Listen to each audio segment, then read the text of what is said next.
Hey everyone, welcome back to my channel, which focuses on BCG vaccine and type 1 diabetes. Wanted to give you it's about 6.5 months since the second shot update. And the reason I waited a couple extra weeks is because we went to the endocrinologist on Thursday and I wanted to give you the updated results on A1C, etc. So we got very good results. His A1C this time was 5.3. So December it was 5.8, so that's a 9% drop. And the endocrinologist, his endocrinologist, is actually involved in some BCG trials, and she thought that the drop and the steadiness, she said he's super steady, is attributed in part to the vaccine. So we were very excited. And then in terms of the insulin levels, I said, well, we haven't seen really any drop yet. And she said, well, 7 to 8 Lantus and a 25-to-1 ICR for a 12-year-old, he's almost 12, with, that weighs 81 pounds is on the very, very low end. In fact, below even on the chart, if you look at, they've done studies, he's like the bottom 5% for insulin requirements. So we were very pleased with that, and obviously with the lower A1C. And then just in his time in range, if anybody's interested in that, between 70 and 180, his time in range would be about 92, 93%, and probably about 6% high or so, and 1 or 2% low. So, and then just want to address, I saw on Facebook there was people saying that we were doing the numbers are good only because we were low carb. So we are not low carb. We do low carb breakfast on weekdays usually. What I was trying to say in that video is that we gave him about a 20 carb meal, but very low glycemic index carbs.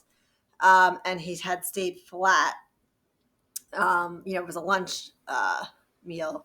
So it was, I think it was a keto fudge brownie, which is mostly made up of almonds, about 8 carbs, the popcorn, another 7 or 8 carbs for half a bag, and then, the jello and the turkey and the crepini. So we were about I think 15 to 20 carbs. And I had said previously, he would go up 30 points from that with no insulin. And now he was kind of pretty much staying flat.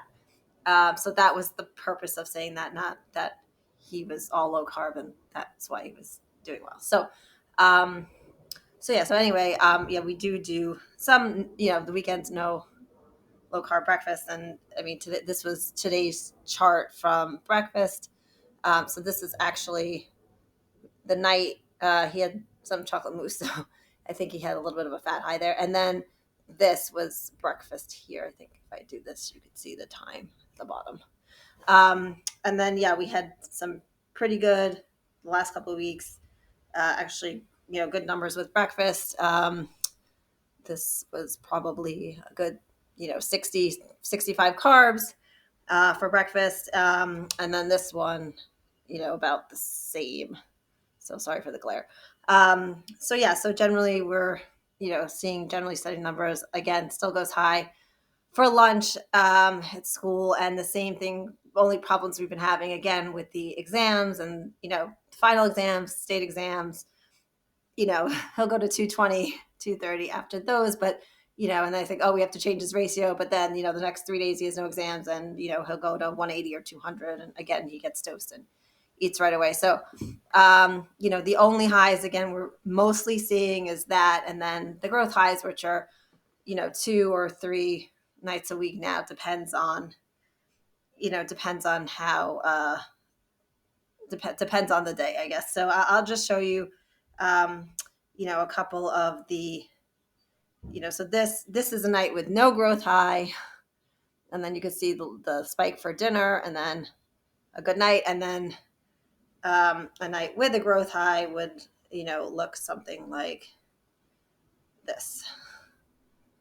So you could see this was a particularly bad one. He went to, I think, 220 something ish, and then it took a while, but he finally did come down at the end. So that was good. So I think, we're, again, very pleased with the progress and the lower A1C, and hopefully we will continue to see progress, and we hope to have, lower insulin levels going forward, but we'll see and update you in another month or so. Have a great day.